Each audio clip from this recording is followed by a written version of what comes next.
Gloria a Dios, gloria a Dios. Bienvenidos. Continuamos con nuestro reto de lectura bíblica en 6 meses, Nuevo Testamento en 6 meses. Y gloria a Dios, su palabra sigue siendo revelada en nuestras vidas y seguimos siendo muy animados por el Espíritu y por la palabra. Hoy es nuestro día número 34 y vamos a leer Hechos, capítulo 8. Hechos, capítulo 8, leemos en el nombre del Padre, del Hijo y siempre con la unción del precioso Espíritu Santo de Dios. La iglesia perseguida y dispersa. Aquel día se desató una gran persecución contra la iglesia en Jerusalén, y todos, excepto los apóstoles, se dispersaron por las regiones de Judea y por Samaria. Unos hombres piadosos sepultaron a Esteban e hicieron gran duelo por él. Saulo, por su parte, causaba estragos en la iglesia, entrando de casa en casa, arrastrando a hombres y a mujeres, los metía en la cárcel. Felipe en Samaria. Los que se habían dispersado predicaban la palabra por donde quiera que iban. Felipe bajó a una ciudad en Samaria y les anunciaba el Mesías. Al oír a Felipe y ver las señales milagrosas que realizaba, mucha gente se reunía y todos prestaban atención a su mensaje. De muchos endemoniados, los espíritus malignos salían dando alaridos, y un gran número de paralíticos y cojos quedaban sanos. Y aquella ciudad se llenó de alegría. Simón el hechicero.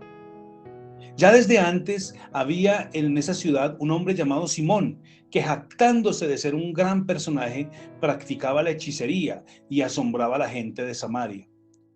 Todos, desde el más pequeño hasta el más grande, le prestaban atención y exclamaban: "Este es el hombre al que llaman el gran poder de Dios". Lo seguían porque por mucho tiempo los había tenido deslumbrados con sus artes mágicas. Pero cuando creyeron a Felipe, que les anunciaba las buenas nuevas del reino de Dios y el nombre de Jesucristo, tanto hombres como mujeres se bautizaron. Simón, él mismo creyó, y después de bautizarse, seguía a Felipe por todas partes, asombrado de los grandes milagros y de las grandes señales que veía. Cuando los apóstoles que estaban en Jerusalén se enteraron de que los samaritanos habían aceptado la palabra de Dios, les enviaron a Pedro y a Juan. Estos, al llegar, oraron por ellos para que recibieran el Espíritu Santo, porque el Espíritu aún no había descendido sobre ninguno de ellos. Solamente habían sido bautizados en el nombre del Señor Jesús. Entonces Pedro y Juan les impusieron las manos y ellos recibieron el Espíritu Santo. Al ver Simón que mediante la imposición de las manos de los apóstoles se daba el Espíritu Santo, les ofreció dinero y les pidió: "Denme también a mí ese poder, para que todos a los que yo les imponga las manos reciban el Espíritu Santo". "Que tu dinero perezca contigo", le contestó Pedro. "Intentaste comprar el don de Dios con dinero. No tienes ni arte ni parte en este asunto, porque no eres íntegro delante de Dios. Por eso, arrepiéntete de tu maldad y ruega al Señor. Tal vez te perdone el haber tenido esa mala intención. Veo que vas camino a la amargura y a la esclavitud del pecado". "Rueguen al Señor por mí", respondió Simón, "para que no me suceda nada de lo que ustedes me han dicho". Después de testificar y proclamar la palabra del Señor, Pedro y Juan se pusieron en camino de vuelta a Jerusalén y de paso predicaron el evangelio en muchas poblaciones de los samaritanos. Felipe y el etíope. Un ángel del Señor le dijo a Felipe: "Ponte en marcha hacia el sur, por el camino del desierto que baja de Jerusalén a Gaza". Felipe emprendió el viaje y resulta que se encontró con un etíope, un eunuco, un alto funcionario encargado del tesoro de la reina de Candace. Era la reina de los etíopes. Este había ido a Jerusalén para adorar, y en el viaje de regreso a su país iba sentado en su carroza leyendo el libro del profeta Isaías. El Espíritu le dijo a Felipe: "Acércate y júntate a ese carro". Felipe se acercó deprisa a la carroza y al oír que el hombre leía el profeta Isaías le preguntó: "¿Acaso entiende usted lo que está leyendo?". "¿Y cómo voy a entenderlo?", contestó, "si nadie me lo explica". Así que invitó a Felipe a subir y a sentarse con él. El pasaje de la escritura que estaba leyendo era el siguiente: como oveja fue llevado al matadero, y como cordero que enmudeció ante su trasquilador, ni siquiera abrió su boca. Lo humillaron y no le hicieron justicia. ¿Quién describirá su descendencia? Porque su vida fue arrancada de la tierra. Dígame usted, por favor, ¿de quién habla aquí el profeta? ¿De sí mismo o de algún otro?, le preguntó el eunuco a Felipe.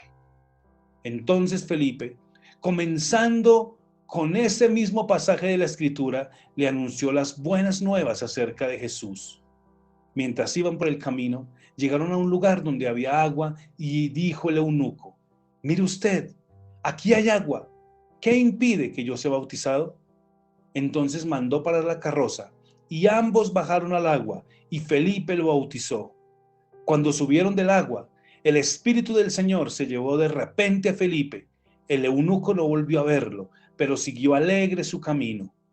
En cuanto a Felipe, apareció en Azoto y se fue predicando el evangelio en todos los pueblos hasta que llegó a Cesarea. Gloria a Dios. La iglesia sigue creciendo. La iglesia sigue su avance poderoso, victorioso, señales, milagros, prodigios, cosas extraordinarias están pasando. Pero asimismo también Satanás se quiere mover y Satanás quiere frenar la obra del Señor. Y aquí nos encontramos con Simón, con un mago, con un brujo que quiere estorbar el plan de Dios y que quiere volver el plan de Dios, el mover de Dios y las cosas extraordinarias que Dios está haciendo, él las quiere coger como objeto de ganancia y como comprarlas por medio de dinero. Y Pedro, lleno del Espíritu Santo, le dice: que tu dinero perezca contigo, porque intentaste comprar el don de Dios.